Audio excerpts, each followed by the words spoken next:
live at Joe Robbie Stadium for Florida Marlins baseball. Fantasy Play-by-Play is brought to you by Budweiser. And now, here's your Fantasy Play-by-Play announcer. Hi fans, we're back. Marlins losing 5-4 right now. And I guess if you're watching this right now, you want to see how this game ends. Yeah, Yorkis Perez is going to come in here and try to hopefully shut down Chipper. Chipper's going to switch to the right side and try to hit right-handed against him, but Yorkis mostly in here to get McGriff and Klusko out. Get their lefties down. Marlins have some action in the bullpen right now. It's going to be Miller. Yeah, Kurt Miller just called up from minor league just to take the rate because Hammond went down from to the minor leagues, and he's a really surprised. I actually thought he was going to be in the starting rotation this year. Yorkie's still taking his warm-up pitches. If you look at the Colorado-LA score, Colorado's taking the lead 14-12 now in the top of the ninth. LA batting. Colorado's not really the same team as last year. They were a different team back last year. They had a lot more homers and average too. Ellis Burke, surprisingly, was not granted an all-star vote when he does have over 20 home runs. And it's surprising with all the Colorado Rockies fans who vote that they didn't put Ellis Burks in. Yeah, that's strange because Ellis Burks is one of the top outfielders out there, and I think he's up there with Sheffield and everybody else. So here's Chipper, 1 for 2, batting .310. 2 ribbies on the night. He's going to bat righty. It's a pitch. Low for ball 1. Yeah, Yorkis is going to try to pitch him away as well, and maybe he can get a ground ball or something. Hopefully he can keep it in the ballpark. It's a pitch. Count 1-0. Right down the heart of the plate. Count even up 1-1. Yorkie's at sometimes is a marvelous pitcher, and at other times he's a very dangerous pitcher who will get rocked. Yeah, well, he leaves a lot of pitches over the plate. As you see a swing and a miss there, that was a good pitch right on the outside corner. He leaves a lot of pitches over the plate as he gets a little fatigued, I think, away. He's only really good maybe as Latchman uses him against the lefties a little. Perez usually only goes 1 to 2 innings a game. Outside corner, strike 3, great curveball. Attaboy, nice pitch from Yorkis there. He got him with a curveball outside, and I think Chipper thought it was going to be outside and just came back and caught it, the outside corner. All right, we're going to see Fred McGriff. We'll see how he handles Yorkis Perez. Yorkis is one of the more animated pitchers on the Marlins staff who likes to show his emotion after he makes a strikeout. Well, yeah, I like to watch him pitch. I mean, he's a lot like his cousin, Carlos Perez, as we haven't seen much of him this year, but we all knew about him last year, and maybe it's just something that runs in the family. Nice pitch. Swing and a miss. That's going to be 0-1. He's kind of got the hitters on their toes right now with the fastball and the curves. Yeah, McGriff doesn't look like he's really hitting that well tonight. I remember we got 2 strikeouts from Burkett, and now he's got a tough opponent going against Yorkis. This pitch. Way low. That's going to be a ball. Count. Even up 1-1. Now, if McGriff doesn't get a hit here, he'll be 0 for 4 2 nights in a row, which is very odd for him. Yeah, he doesn't really look like he's waiting back as much as he used to. When he waits back, I mean, when he goes on tears, he just rips the ball everywhere. Here's a view of the Marlin and the Panther mascot. Panther mascot getting a big applause here in this game today. A lot of the Marlins fans appreciate what the Panthers did. Whoa, a line shot to Veras, who has managed to knock it down and throw on to Colbert. That was an excellent play from Veras. That was a rocket shot off the bat from McGriff, and McGriff's 0 for 4 tonight, but Veras made a great play on that. Managed to knock it down as well as keep it in front of him and get them out. Not really the fundamental way of knocking the ball down. He kind of olayed it with his glove. He should have gotten his body in front of it, but either way does the job.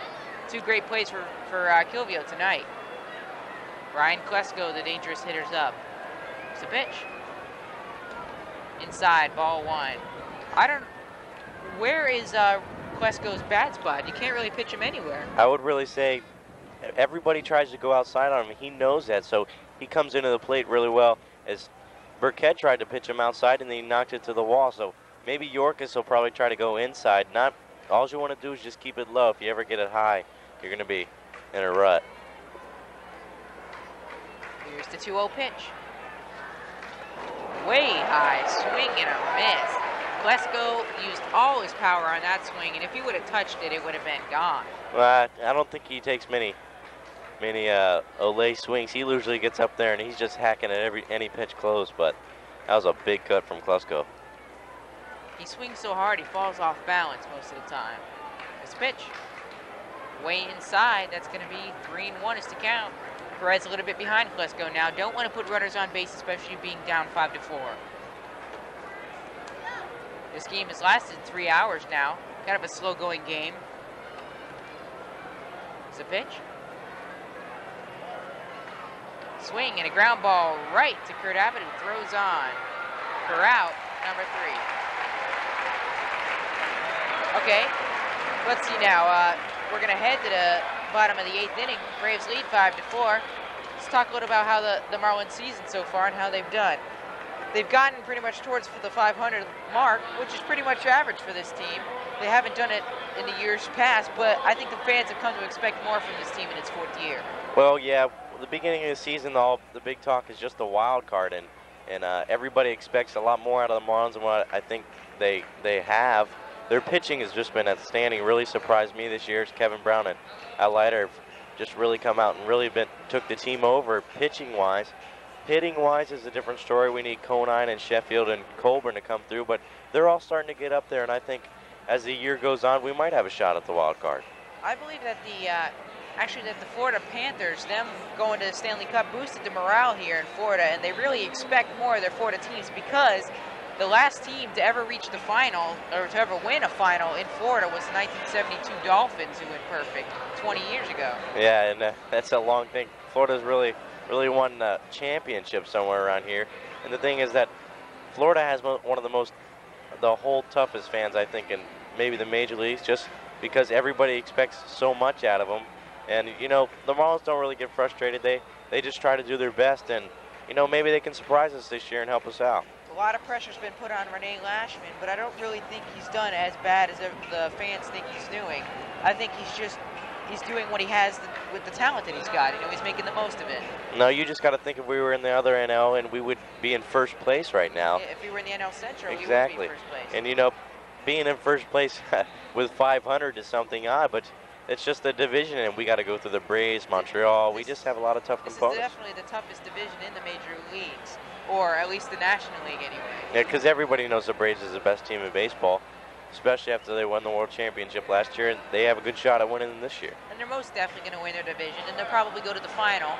But I can't see the Marlins really posting a threat against them until they lose their outstanding pitching. Not unless the hitting really comes through and everybody in the whole lineup really comes in, helps us all out. All right, here the Marlins are going to bat, down 5-4.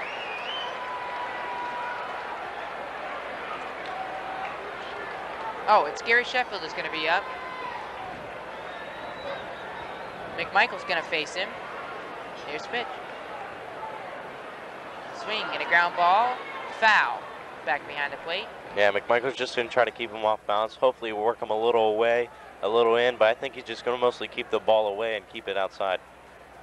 Sheffield hasn't been the same for a long time. He's kind of in a little bit of a slump. He's 0-for-2 tonight.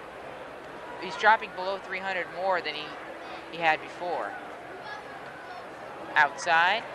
No, Sheffield is the kind of hitter who goes in real big streaks. He'll start hitting home runs and hitting for average, and then all of a sudden he'll go down and only hit for home runs and then won't hit for average. And, you know, hopefully he can just be consistent this year.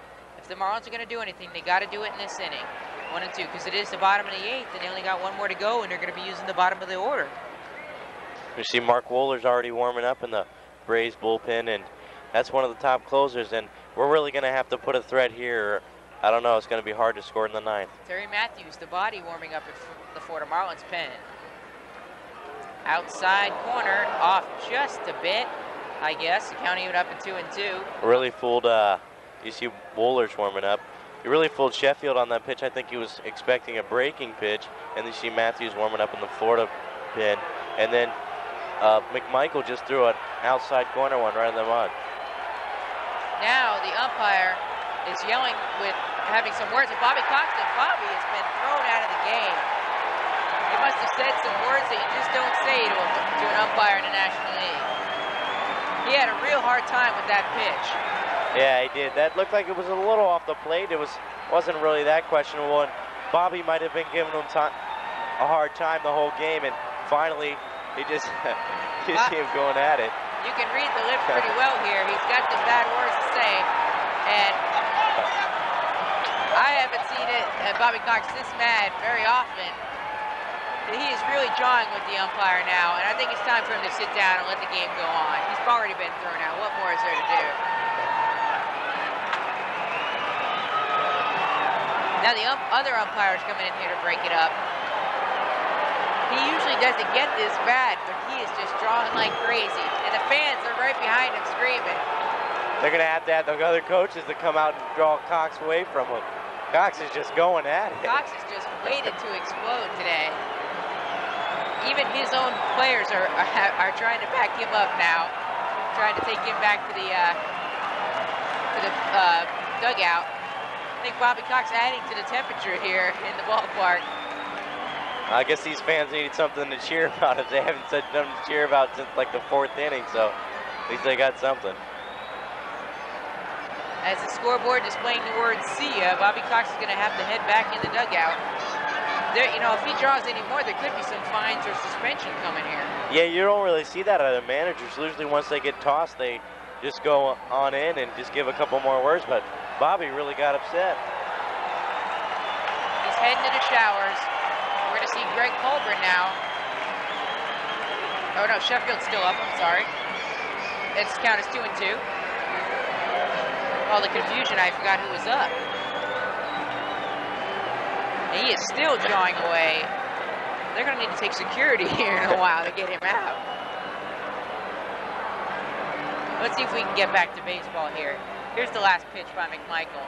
And it's just a bit off the plate. It is a ball, but from that angle where Bobby's sitting, you see he's sitting on the right side behind Sheffield, and from there it probably did look like a strike, and he might have been jawing before that happened. I didn't see how Bobby felt the need to argue that pitch that badly. I mean, there's no outs here. They are leading. It was a ball. I don't see that you need to be that upset about it.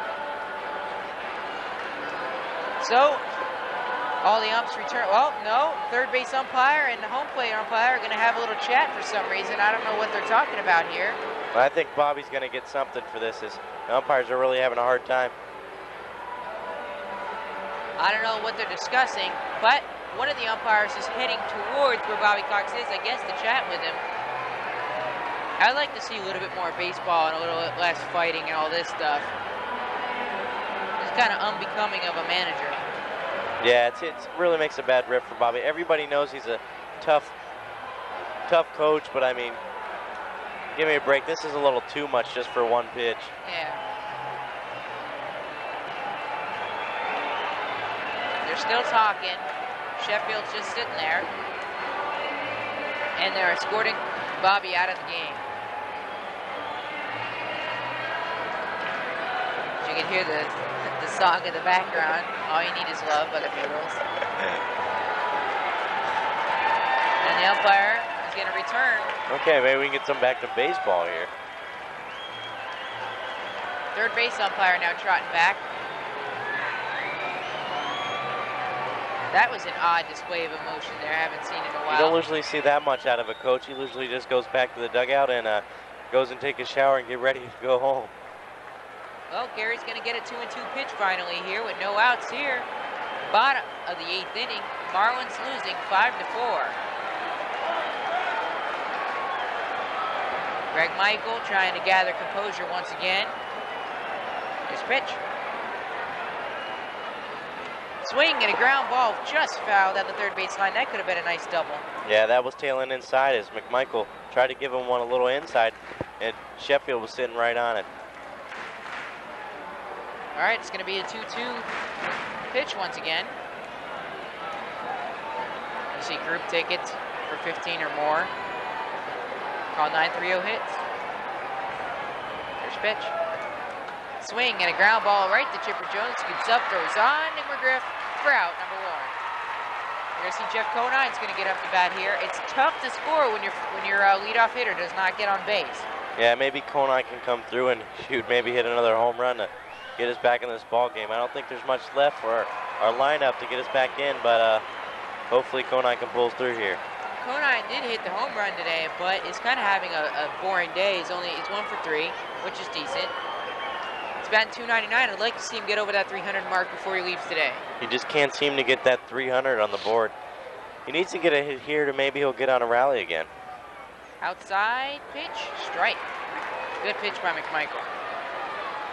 Count now 0-1. I think Conine will have some difficulty with McMichael. Kurt Miller and Terry Matthews both warming up now. 2 righties, which is odd. This pitch. Swing and a ground ball to Chipper once again, who's going to run, scoop up, throw. Got him at first base. Good play by Chipper, 2 outs. Conine's going to have to settle with a .298 average and head back to the bench. A lot of boos coming from the fans right now. Pendleton's going to come up. Let's see if maybe he can salvage this inning. Yeah, you see, it's kind of a tough play for Chipper. Chipper made charge and throwing on the run and got Conine by about a half a step. Chipper happy with his performance. Pendleton stands in. Here's the delivery.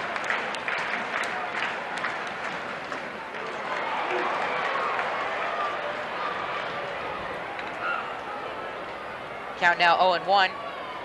Yeah, Pendleton's 1 for 3 today. He's batting .248, which is a little odd for Pendleton. Usually he's around the .260, .270 mark, and hopefully after the All-Star break, maybe he can get a little more in. You see the pitch inside there.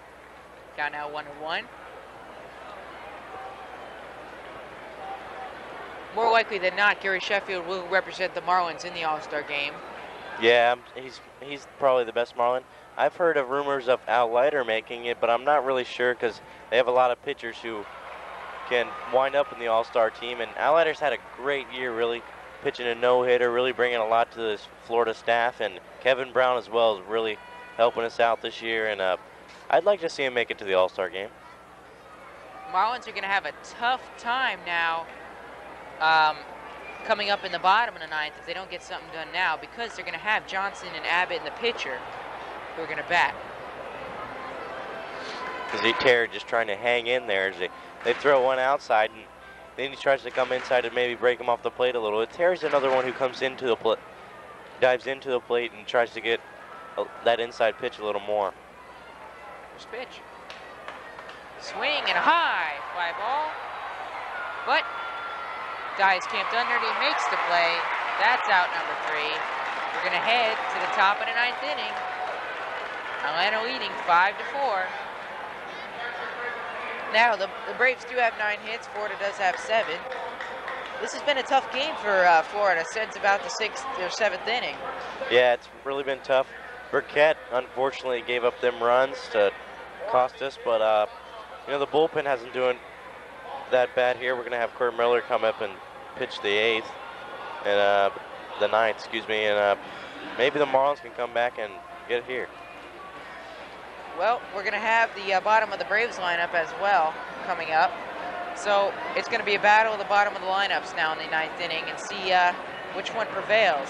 Yeah, the Marlins are going to have to score in the 9th or the bottom of the Marlins have only won 1 game since the 8th inning, since losing after the 8th inning.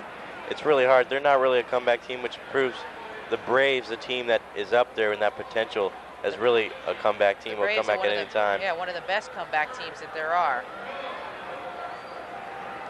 Okay, Steve Decker was just warming up Miller out there.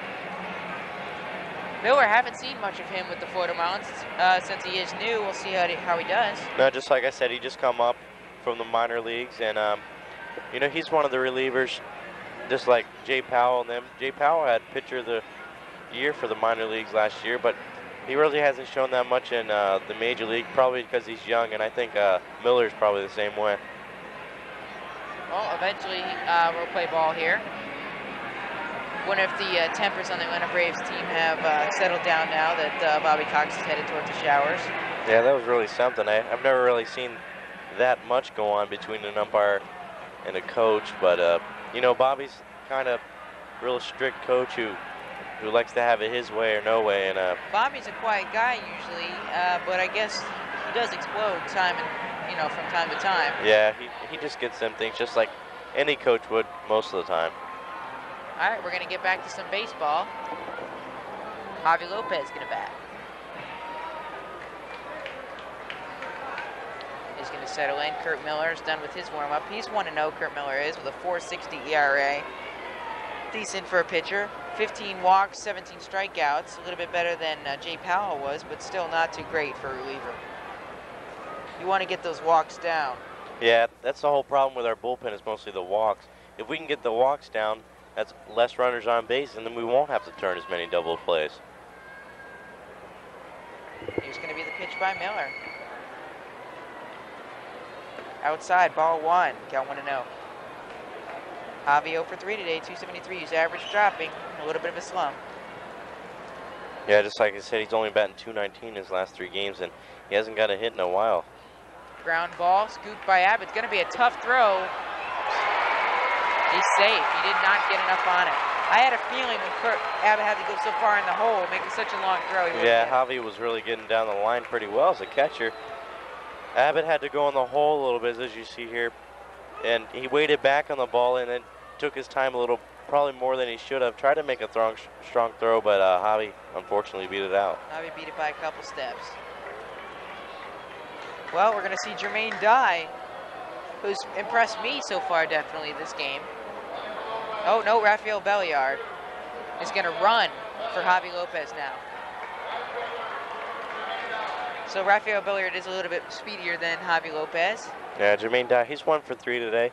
He's really going to be something for the Braves. I'll tell you, once Justice comes back, I mean, it's really going to be hard because Jermaine Dye is one of them players that is, it's going to be hard to get him out of the lineup. It's going to be costly because he gets a hit almost every game. As you see, Mark Wooler's warming up to close this game out in the 9th. Jermaine Dye did miss on that bunt attempt, so it counts 0-1. I could see that already the Braves are going to try to move Belliard over and see if they can get one more insurance run. Here's the pitch by Miller. That's outside. He did not swing. Dye looked like he wanted it, but he managed to hold himself back. Yeah, he offered at it, but didn't quite go. Count even up at 1-1. Braves have taken the lead up in here, and Nice pitch. Now he's going to throw back to first to get Belliard, and he's safe. Just trying to keep Belliard honest now. Belliard has only hit 1 home run his whole career. And yeah, everybody kids him on the Braves about how's his power. I've never really seen him hit a home run. It's really odd. I guess they'd rather use him for his running skills right now. That's going to be low. Count's now going to jump to 2-1. He's getting behind Dye already. And you shouldn't be getting up behind him because he did miss on the first pitch for the bunt attempt. Yeah, usually when you get ahead of a hitter, it's a lot easier to maybe get him out. When you get behind, you have to throw a good pitch. There's a ground ball that Terry Pendleton throws to Veras for 1. Back to Coburn. Throws a little bit too high. Coburn had to jump off the bag. Could have gotten 2, though. The Marlins are the best in double plays, but really botched that one. Yeah, Belliard made a good sliding attempt to get Veras off his feet, and he did his job by breaking up the double play. As we see the replay, he did kind of break up Veras, but I think Veras is more of a bad throw than the break. Yeah, Veras just didn't get that throw low enough. Okay, you're going to see Jeff Blauser, who hit the towering shot to bring the Braves up by 1 run in the last inning. We'll try not to happen again. Yeah, Blauser got a pitch right over the middle of the plate from Burkett, and he just hammered that thing in the left field. Here's a pitch. Outside, good pitch. Good curveball by Kurt Miller. Strike 1. He's 1 for 3 tonight with the 2-run homer. He's batting .250 pretty much. Not a bad average for a shortstop, but not a really great one either. No, they don't expect that much. Shortstop and catchers are a different situation, maybe outfielder would, because if they do their defense position, hopefully the time, that's all the coaches ask them. Runner going, he throws, he's gone. Charles Johnson with the gun. That's the reason he's in there. Bat surely isn't keeping him in there. That arm's the only thing keeping him in there. if he just keeps doing that, I think he should have a bright future with the Marlins. There you see Jermaine Dye going, and Johnson cuts him down with a strong throw. The Marlins have never had a bad catcher, actually. When they started with Benito, he had a rocket arm, gunned down everyone. We went to Nadel. Nadel always had a good arm, gunned down pretty much as many as he could. And now with Charles Johnson, always had good defensive catchers on this club. Yeah, it was really something for CJ to play at UM and then come over from UM, still play in Florida in his hometown and play for the Marlins. And I think his bat will come along as the season progresses. This pitch, low and outside for ball 3, I'm sorry, count now 3-1 to Jeff Blauser. See, now that you give him behind the count, you're going to have to give Blauser a good pitch probably on this pitch. And Blauser's a kind of hitter that just waits for them pitches, and hopefully he can get him out here. Here's pitch. Right down the center, strike 2. I'm surprised Blauser didn't try to hit that one like he hit the other one. Yeah, that's definitely a hitter's count, 3-1. Is you know you're going to get something around the plate, and Miller threw it right down the middle, and fortunately Blauser didn't offer at it. Well, it's good that the Marlins did clear the base pads now. There's 2 outs here. Right down the middle of the plate again. Blauser pops it up, but it's going to go foul down the first base line. Drops right in front of us. Florida versus Houston, as we said before, is our next series. Looks like the first 2 will be with sunshine, and then the last one will probably not be televised. This bogus broadcast is being presented behind the back of Major League Baseball. Any reproduction, rebroadcast, or retransmission without the express written consent of Fantasy Play-by-Play is strictly prohibited. Strike 3, Kurt Miller strikes out Jeff Blauser on a looking pitch. Yeah, the Marlins are going to get their last chance to come up here and try to score. You've been watching the Florida Marlins baseball on the Budweiser Fantasy Play-by-Play Network. Let's take a quick timeout. Classic television. Hogan's Heroes. Green Acres. Arnold Zip. Who played him? Nobody. He was the pig. Remember Family Affair? Mr. French. I loved him. He was attractive. Pete, Link, Julie. Okay, Ginger or Mary Ann? Ginger was a bimbo. Mary Ann. Mary Ann or Jeannie? Beechwood aged Budweiser. Jeannie. Crisp, clean, classic. Woo! We're on TV. Whoa! And here we are in the Fantasy Play-by-Play booth. They're doing the way. We need a home run. You know we need a home run. That's it deep. There's another one way back. It might be. It could be. Yes! Can you believe the excitement out there? Unbelievable. You know it. You know it. Are we singing? Take me out to the ball game. See ya. Fans, we're back. It's the bottom of the 9th inning. Braves leading by 1. Mark Wooler's going to take the mound. The Braves star closer throwing up in the hundreds. Yeah, we're going to have Julian Tavares come out and Jesus Tavares come out and try to see if he can get this rally going. Interesting move by Renee Lashman to insert Jesus Tavares. But we'll see. I would have thought we'd go with somebody more powerful on our bench. Our power hitters, our pinch hitters are Andre Dawson. He's been on disabled list lately, and I think this will be his last year as he's not getting much playing time at all. Yeah, I haven't seen him at all this year, so new catcher Eddie Perez will take over for Javi. I don't know, interesting move. I don't know why they did that, but okay, I get maybe Eddie Perez likes to catch for Mark Wohlers for some reason. Mark Wohlers is 0-1 with 16 saves, 51 strikeouts and 15 walks. That's how it should be, with a huge strikeout ratio to base on balls. Well, yeah, Wohlers is a veteran. He's been in here a long time, and he's really adapted to the closer's role. He wasn't a closer late as they had McMichael, Clance as their closers.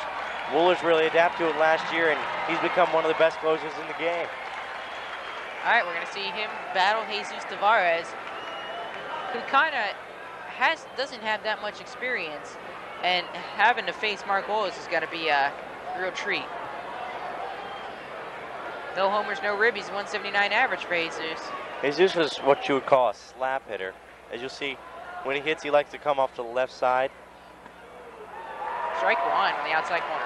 Tries to come off to the left side and try to just maybe slap it to try to get an extra jump down the line. Maybe he can slap one here and get this rally started. We really need a run here.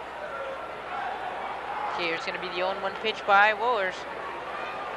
That one was 98 miles an hour, that last pitch. A real heat. Pitch.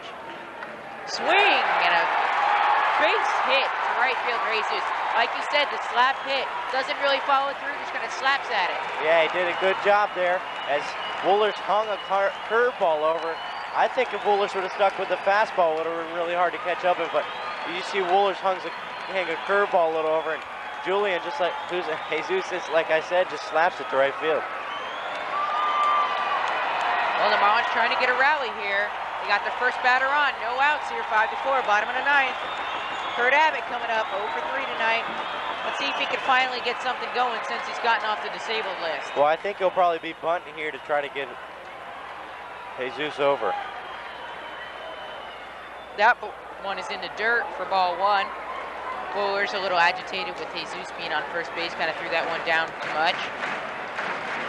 97 miles an hour was that pitch. I don't think he can throw slow. No, I don't think his curveball is still in the 89 range, which isn't very far. That's a lot of people's fastball, but you know, I think he's the hardest thrower in the major leagues.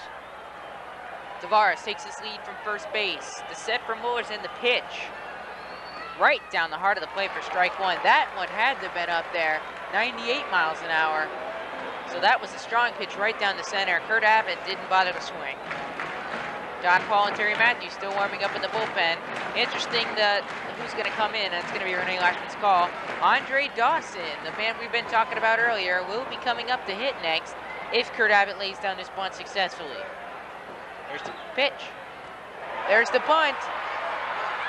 Wohlers picks it up, tags out Abbott.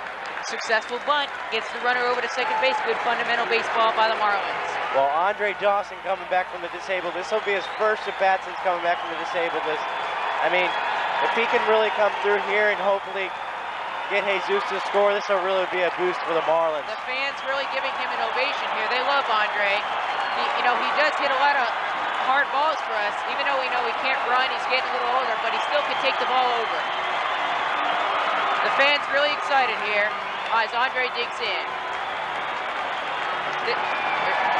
Standing ovation here. He's got a homer and 7 RBIs on the year. Let's see what he can do.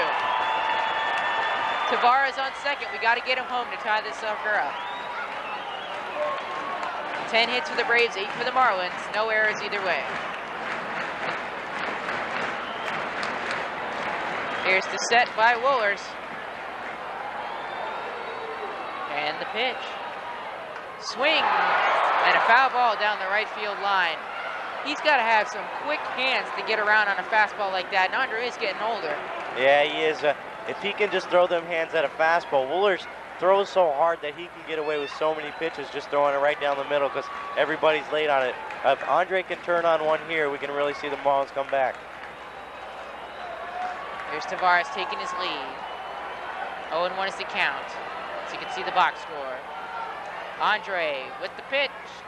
Right down the center of the plate, 0-2. Andre's got to swing at that one if he wants to hit it. Perfect pitch. Yeah, that was a good pitch from Wohlers. He brought it a little low, which I wasn't thought he was going to get the call, but he did. Fans weren't behind that call. They must have thought it was low also, but it looked pretty good from this angle. Here's the 0-2 pitch. Dawson stares down Wohlers, and the pitch. Swing and a ground ball. That's not going to do anything for the Marlins. Plowser throws on, gets Dawson at first. It doesn't move the runner over. It doesn't do anything. Dawson fails to get Tavares home. Nope, the only hope we're going to have is Devon White to try to get here and hopefully poke one into right or something so we can get Tavares to score. A lot of pressure on Devon White. This is it for the Marlins. This is the final out. Devon's got to do something or we're going to lose this game 5-4 and the Braves will be able to put us down 2 games below 500. It'd really be a shame because the Marlins did score 4 runs in 1 inning, and it'd be a shame to lose this one now. Devon has won a game for us, as we saw in Houston on the way back. Maybe he can poke one here and try to get us in. Here's the pitch by Wohlers. Whoa, right down the middle. Good curveball. Strike 1, count 0-1. Yeah, you could see Devon was sitting on that curveball, hopefully getting the first pitch fastball right down the middle, and Wohlers really surprised him there with a breaking pitch. I think White's going to go look fastball again. for this pitch, and he's going to have some quick hands. This is it, Marlins fans. This is the pitch. Swing and a miss, a devastating breaking ball that Devon White goes right over the top of it. 2 strikes. This is going to be really difficult now for Devon to do anything. Yeah, just like you said, Devon was looking for a fastball, and just like a pitcher's pitch, Wohlers went with a curveball, and Devon wasn't even close to it. He's only going to get 1 more strike here, so. The thing is, now Devon has to really guess what's going on in Wohlers' mind to think of what pitch he's going to get, which is not going to be around the plate. I'll guarantee you that. Here's a set by Wohlers. And the pitch.